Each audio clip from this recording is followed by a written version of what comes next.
Members of the Hungarian nobility, let me tell you, did not have an easy life. Not only were their decisions constantly scrutinized by society, but if they made even the tiniest slip-up, historians would be ready to pounce and use it against them for centuries to come. This was especially true when it came to their personal lives. Take, for example, Elizabeth Bathory, the Countess of the Kingdom of Hungary. She was a cruel and violent woman who delighted in tormenting others. Or was she simply a victim of circumstance who was ultimately innocent? Welcome back. I'm your host, and today we are going to look at the dark legacy of Elizabeth Bathory and decide whether she was a countess or a victim. Elizabeth Bathory was born in 1560 into the royal family of the Kingdom of Hungary. You know you've made it when you can call yourself royalty. But even though her father was the royal treasurer of Hungary, he was still considered a lower-ranking nobleman than the Vedas family. In fact, it was said that the Vedas were so high up in society that they weren't even technically nobles, but rather commoners who had been given noble titles and privileges. They could even trace their roots back to Attila the Hun.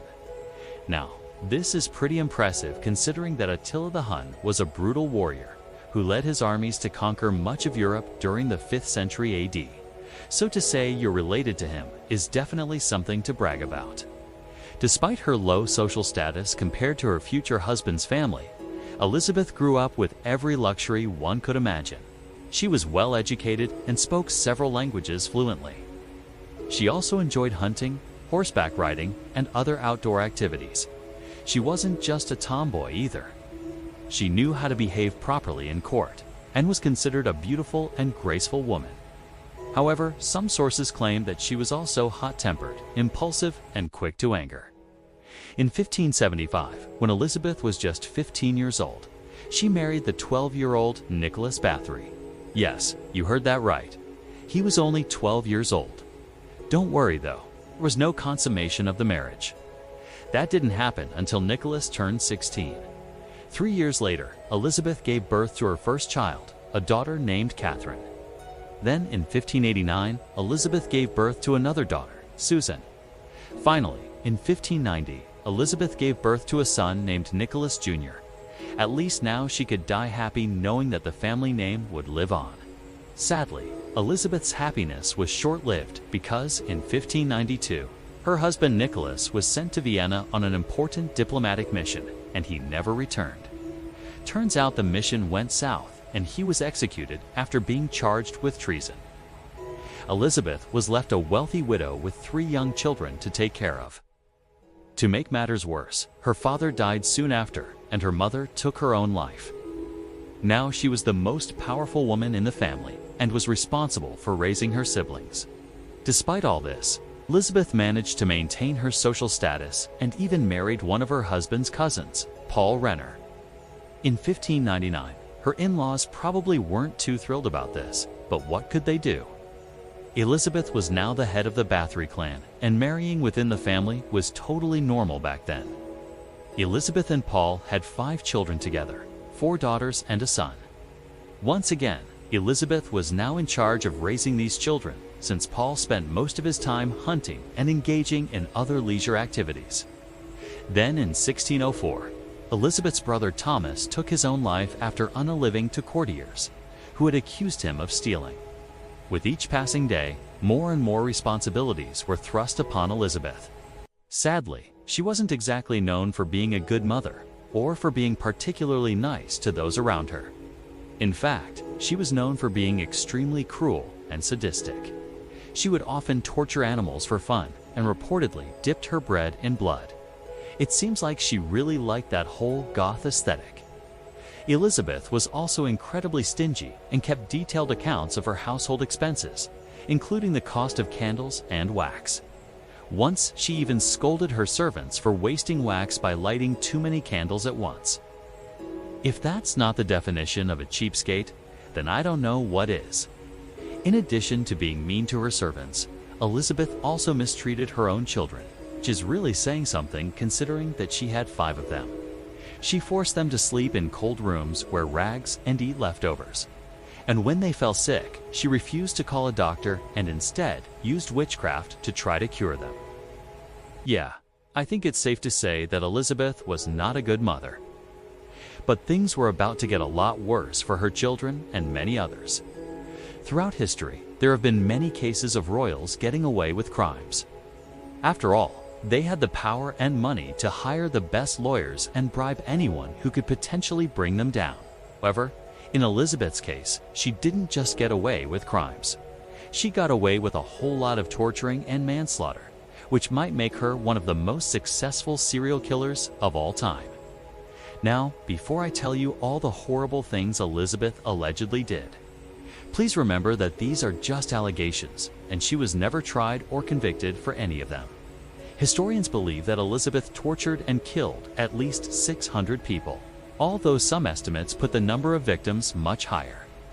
What makes her case so unique is that she wasn't driven by greed or lust, but rather by a pure and simple desire to inflict pain and suffering on others. She seemed to find pleasure in watching people squirm as she tormented them. And she was especially drawn to torturing young girls. She would lock them in her dungeon and force them to sleep while she whipped them or bit them with venomous snakes. Sometimes she would just stand over them and stare at them as they writhed in pain. Other times, she would insert sharp objects into their bodies or cover them with honey and throw in poisonous insects.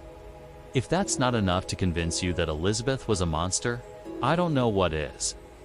Throughout all of this, her children witnessed everything, and they became just like her. In fact, it was said that they would compete with each other to see who could come up with the most gruesome ways to torture and kill people. So not only was Elizabeth a monster, but she also raised a litter of little monsters. But how did she get away with all of this, you might ask?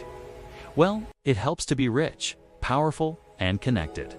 Even though Elizabeth's victims were mostly poor peasants, she didn't have to worry about anyone coming forward with solid evidence to accuse her of their deaths. If anyone dared speak out against her, she simply threatened them with legal action or had them killed. And besides, who would believe the word of a lowly peasant over that of a noblewoman? Even when one of her victims managed to escape and seek refuge in a monastery, Elizabeth had him arrested and charged with heresy. She then had the monk who took him in imprisoned as well. Elizabeth was literally getting away with murder. However, her reign of terror finally came to an end when her son Nicholas Jr. decided to follow in his father's footsteps and become a spy. While he was abroad, he learned about the atrocities his mother had committed and vowed to bring her to justice. Upon his return to Hungary, he began gathering evidence of his mother's crimes and sharing it with the king. Finally, in 1610, the king issued a warrant for Elizabeth's arrest, and she was charged with 82 counts of murder. She was found guilty on all counts and sentenced to life imprisonment. But here's where things get weird. Instead of being taken to prison, Elizabeth was allowed to keep her fortune, her title, and even her freedom to a certain extent. She was confined to her home, but she was able to walk freely within its grounds and even host guests. She spent the rest of her days running a casino and brothel and prostituting her daughters. Basically, she was living her best life as a noblewoman who was charged with 82 counts of murder. Talk about a twisted sense of justice. Elizabeth died in 1614 at the age of 54. Although the cause of death isn't known, it's rumored that she contracted syphilis from one of the prostitutes she forced into the sex trade. Some also believe that her victims came back to haunt her, and that a curse followed her until her dying day. Whatever the cause, Elizabeth's death brought an end to the reign of terror that had gripped the countryside for decades. So was Elizabeth Bathory a countess or a victim? I would say she was neither. She was a monster. A monster who happened to be born into wealth and privilege and used it to commit the most heinous crimes imaginable. Elizabeth's story is a reminder that no matter how much money or power you have, you should always treat others with kindness and respect. Otherwise, you might just end up cursed for all eternity. Thank you for watching. Which member of the Hungarian nobility do you think was more ruthless, Elizabeth Bathory or Vlad the Impaler? Let me know in the comments below. And as always, don't forget to like and subscribe if you haven't already.